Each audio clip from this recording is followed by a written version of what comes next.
After the technical controversy about a possible rules abusing, the FIA released a new technical directive to tackle it a few days before the British Grand Prix in Silverstone. The technical directive talks about some more details inspection of the design of team cars' floor and the way they were during sessions, as well as getting a limit on the vertical movement of cars to protect drivers from experiencing painful ride or risking injury. Now, after the Austrian Grand Prix, new requirements were supposed to be imposed during the French Grand Prix. However, an F1 commission happened earlier on Friday discussed a probable retardation of the technical directive application until the Belgian Grand Prix at the Circuit de Spa-Francorchamps, which will take place 28th August after the summer break. Some rumors talked about the Red Bull being using a flexi-floor to find performance. Christian Horner, the team principal, said that these rumors are total rubbish. What the real issue is about? Let's dive in.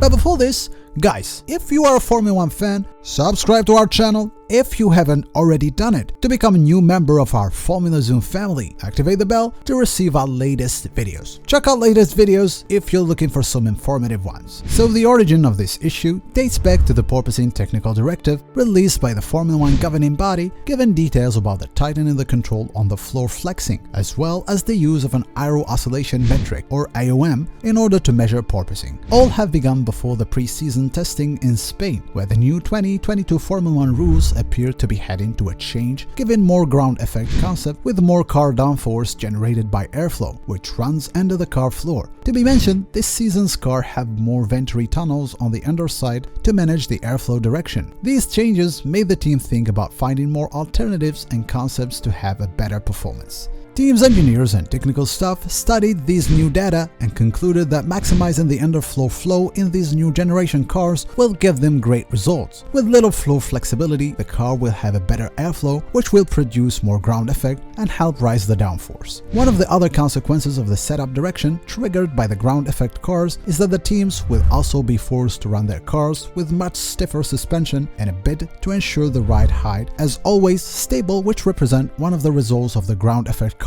This reminds of this effect's concern that could be similar to what happened in the early 1980, where it had been brutal for drivers on track. The FIA declared that it won't hesitate to terminate any kind of flexi-floor abuse. The Formula 1 governing body warned F1 teams that it will stop all types of flexi-floor tricks this season if its experts observe that rules are being abused. The FIA's head of single-seater matters, Nicholas, said that they will be keeping their eye on teams to find out any kind of flexibility, and they will be imposing tests to reduce it as long as the rules permit them to intervene in case of abuse found out.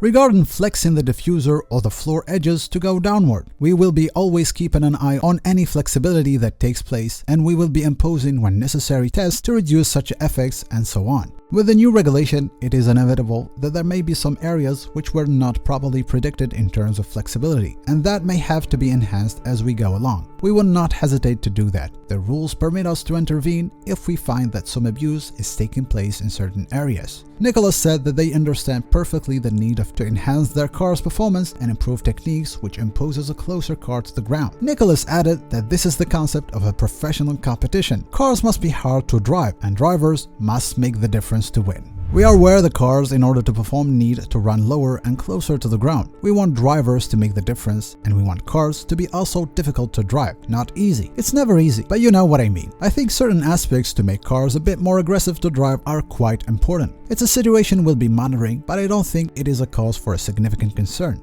If you enjoy the video so far, show us some support by liking it. This means a lot for us to continue providing you with all the fresh news. Lately, some rumors have been talking about a possible cheating or abuse from the Red Bull team, who's currently leading both drivers and constructors championship. Christian Horner, the team boss, said that talking about such a thing is a total rubbish. Horner said, talking to Sky Sports, that the technical directive came essentially to monitor the oscillation to protect the drivers from possible injuries due to the car bouncing, which his team is actually not having any problem with, as much as their rivals, Mercedes for example.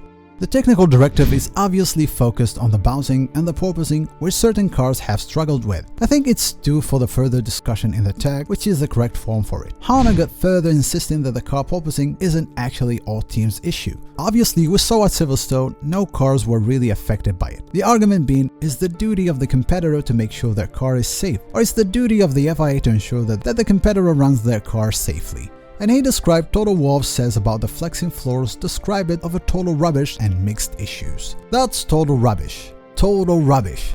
I think we're getting issues mixed up here. Maybe he's referring to, I don't know, cars that are around him at the moment. I have no idea. I have absolutely no issues or concerns on our floor. Mercedes boss Toto Wolff have talked earlier to Sky Sport about their rivals taking advantage of floor flexing and that he, with his teams, hoped the technical directive was applied a bit earlier. I think so. I haven't been able to squeeze the skid of certain teams. We're looking at our competitor and probably I would have wished that the TD comes in a little bit earlier, but it is what it is. So in Spa, we won't see that anymore. Mercedes trackside engineering director Andrew Chauvelin have also commented on this, saying that he believes that the clampdown on flexing floor tricks would actually help level the playing field by picking some other teams back.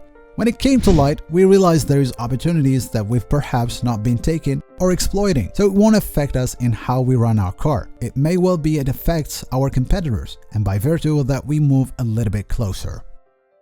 The 2021 Formula 1 World Champion and the actual championship leader Max Verstappen expressed his opinion on this too, speaking of the Red Bull Ring about their rivals Mercedes supporting of the flexi-floor changes. Verstappen said that he doesn't understand why the German car manufacturer is complaining about the flexible floors. The Dutch thinks the Mercedes car floor is actually the most flexible. Well, what I don't quite understand is that they are complaining about the flexible floors while theirs is the most flexible. What do you think, guys? What is your opinion about this? Tell us in the comment section down below.